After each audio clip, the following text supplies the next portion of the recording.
Assalamualaikum warahmatullahi wabarakatuh. Pembahasan kita kali ini tentang uji Mann-Whitney. Uji ini digunakan untuk penelitian terhadap dua sampel yang saling bebas apabila datanya itu tidak berdistribusi normal. Contohnya, seorang mahasiswa melakukan penelitian untuk mengetahui perbedaan kemampuan berpikir kreatif siswa dengan menggunakan metode Jigsaw dan STAD. Berdasarkan hasil penelitian tersebut diperoleh data sebagai berikut. Ini adalah data kemampuan berpikir kreatif siswa dari kedua kelas, di mana masing-masing kelas diberikan perlakuan. Untuk kelas pertama diberikan perlakuan pemberian metode Jigsaw, sedangkan kelas kedua diberikan perlakuan metode STAD. Pertanyaannya adalah, apakah terdapat perbedaan kemampuan berpikir kreatif siswa yang belajar dengan metode Jigsaw dan STAD dengan alfa 5%? Nah, sebelum kita melakukan pengujian dengan statistik, kita uji dulu normalitas datanya untuk menentukan uji apa yang perlu digunakan. Nah, sekarang untuk uji normalitas, kita kopikan data ini ke SPSS, kita simpan di data view. Kemudian kita kopikan pula yang STAD ke SPSS. Kemudian kita rubah nama variabelnya di variabel view. Ini kelas Jigsaw ya, kita beri nama Jigsaw. Ini kelas STAD, kita beri nama STAD. Kemudian kita rubah desimalnya itu menjadi 0.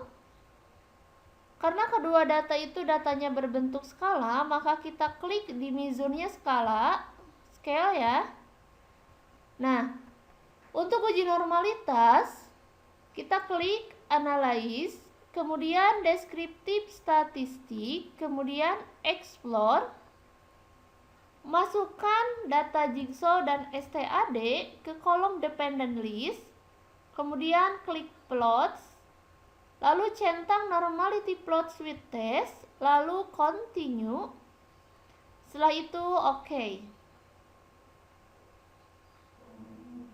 Nah, ini adalah hasil output. Di sini sudah ada summary-nya ya, udah ada deskriptifnya. Kita lihat yang test of normality.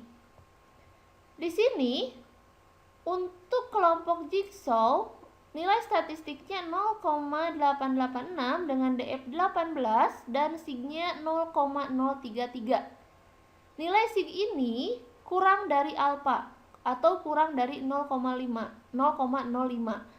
Maka data kemampuan berpikir kreatif siswa di kelas Jigsaw itu tidak berdistribusi normal. Sekarang untuk kelas STAD, nilai statistiknya itu 0,939, DF-nya 18 dan sig-nya itu 0,284. Ini lebih besar dari alfa atau lebih besar dari 0,05. Maka data di kelas STAD berdistribusi normal. Nah, sekarang karena ada salah satu data di kelompok 1 ya, kelompok Jigsaw tidak berdistribusi normal, maka kita gunakan uji Mann-Whitney. Untuk uji Mann-Whitney, kita kembali lagi ke data ya. Datanya kita buat kelompok ya, disatukan. Kita kopikan data yang Jigsaw ke sini, ke variabel yang ketiga. Satukan juga dengan yang STAD. Satukan, simpan di bawahnya. Nah, lalu kita beri penyimbolan. Untuk kelas Jigsaw kita beri simbol 1. Semua data di kelas Jigsaw kita beri simbol 1. Nah, sampai sini ya. Untuk kelas STAD kita beri simbol 2.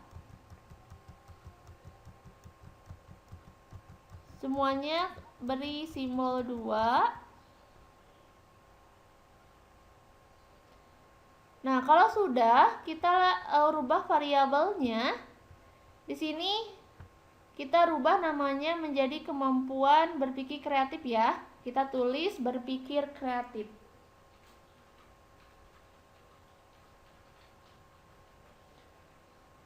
Kemudian desimalnya dinolkan. Lalu mizurnya itu karena skala kita klik scale. Kemudian data yang kedua, tadi yang penyimbolan 1 dan 2 ya, kita beri nama kelompok. Lalu desimalnya dinolkan. Kita beri nama value-nya ya untuk labelnya.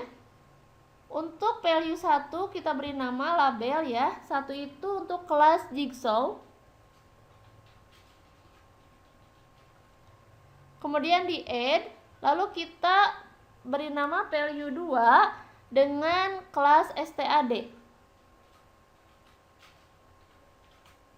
Lalu add, kemudian oke.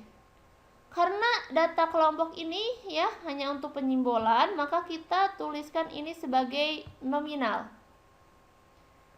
Nah, untuk uji Mann-Whitney, kita klik analyze, kemudian non-parametric test, lalu legacy dialogues, lalu two independent sample test. Nah, masukkan berpikir kreatif ke tes variable list, lalu kelompok ke grouping.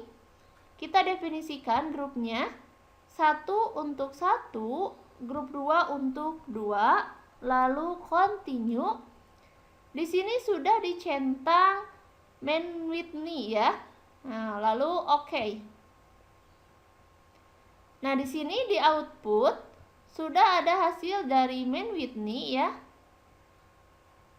Mann-Whitney U-nya 136.000, Z-nya negatif 1,305 dan nilai sig-nya itu 0,192. Kita lihat lagi pertanyaannya.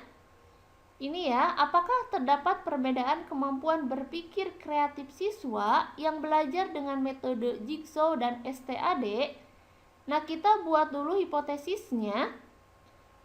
Hipotesisnya H0-nya berarti tidak terdapat perbedaan kemampuan berpikir kreatif siswa yang belajar dengan metode jigsaw dan stad. Sedangkan untuk HA-nya terdapat perbedaan kemampuan berpikir kreatif siswa yang belajar dengan metode jigsaw dan stad. Kita lihat kembali tadi, karena nilai sig-nya itu 0,192, artinya lebih besar dari alfa atau lebih besar dari 0,05, maka H0 diterima. Kalau H0 diterima, artinya tidak terdapat perbedaan kemampuan berpikir kreatif siswa yang belajar dengan metode jigsaw dan stad. Nah, ini adalah penjelasan mengenai uji Mann-Whitney. Semoga bisa dipahami. Terima kasih atas perhatiannya. Assalamualaikum warahmatullahi wabarakatuh.